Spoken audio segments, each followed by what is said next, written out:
Hello everyone! Good afternoon! Happy Saturday! Tandararan! Ang ating imumukbang ngayon ay strawberry. So, di ko alam kung maghihiwa-hiwa pa ako nito. Siguro magtira ako isang piraso hihiwain para may pang short video. Pero nakaubos na ako nito ng isang box. Maliit lang naman na box. Yung hindi naman karamihan. Ang laman parang may git 10. So, hinugasan ko na siya ng asin at ganito ko lang siya kakainin. Guys,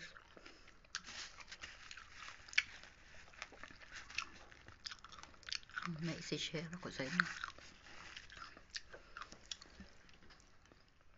Sa tagal-tagal ko nang kumakain ng strawberry, nagtataka ako bakit maasim.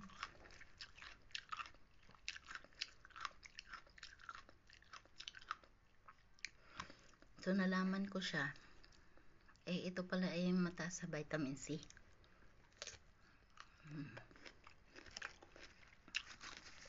Kaya, maasim. Ay magtaka.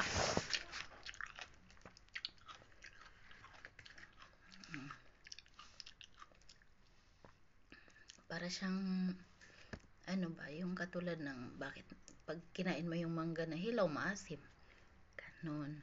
Pero pag hinog na siya, meron din ibang mga variety na talagang matatamis.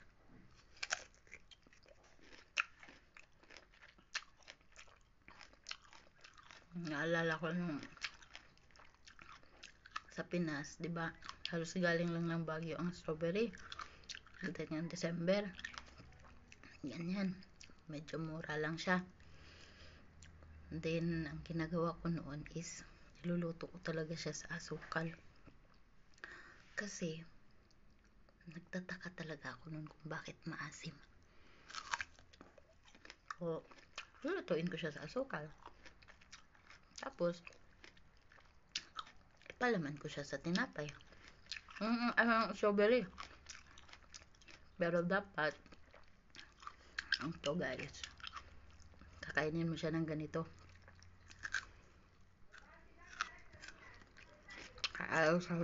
Ayaw sa gusto mo. Alam mo kung bakit? Mas ma-maximize mo ang nutrients ng isang pagkain kapag hindi nadaan sa heating process. Char. Hindi siya char. Ayan yung katotohanan. Diba, mas healthy pag lagi kang nagsasalad.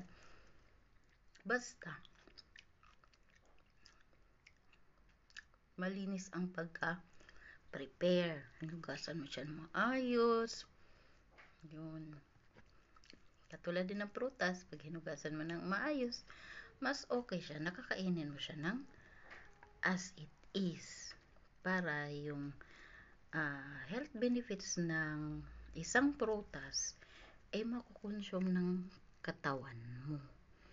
Natural pag dumaan na yun sa katulad ng ginagawa ko noon. Kasi kamalay-malay ko ba na maasim ba talaga pala yung strawberry. Pero depende nga lang sa variety. Pero yun nga, ang tingin ko, ang ano ko noon laging na titikman ko maasim. Kaya niluluto ko siya sa asukal para maano yung ano, pero hindi siya healthy.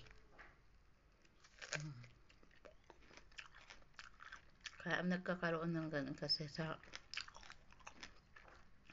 sobrang dami pinipreserve nila. Pero alam niyo ba, ang ginagawa sa ibang bansa is pinipreserve nila ito, pinofrozen as in ganito, whole strawberry. Hindi, wala na silang hinugasan lang nila yun, tapos walang ano yun, walang asukal, walang asin, walang ganun, as pinofrozen lang siya. Tapos yun, masarap yun siya yun i-blender kasi 'di ba, or na ano nila sa cake kasi fresh yun.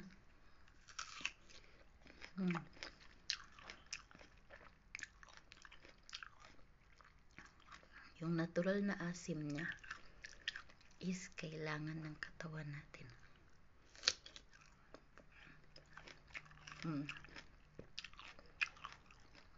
Ma-enjoy mo siya.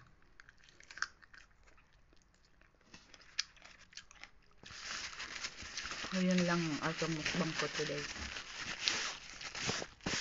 Meron pa ako natirang manok.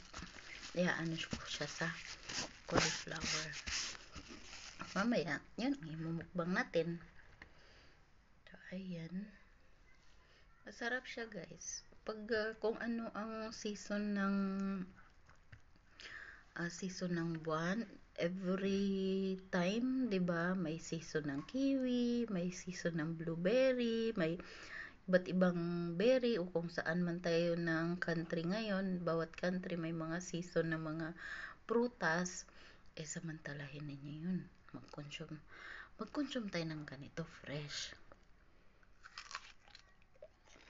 So,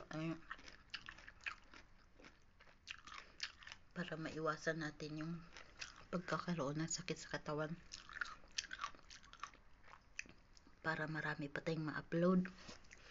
Ayan, shout out sa lahat. Thank you so much and happy Saturday.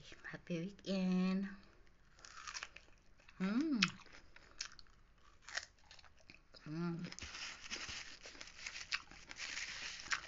Enjoy your weekend, guys.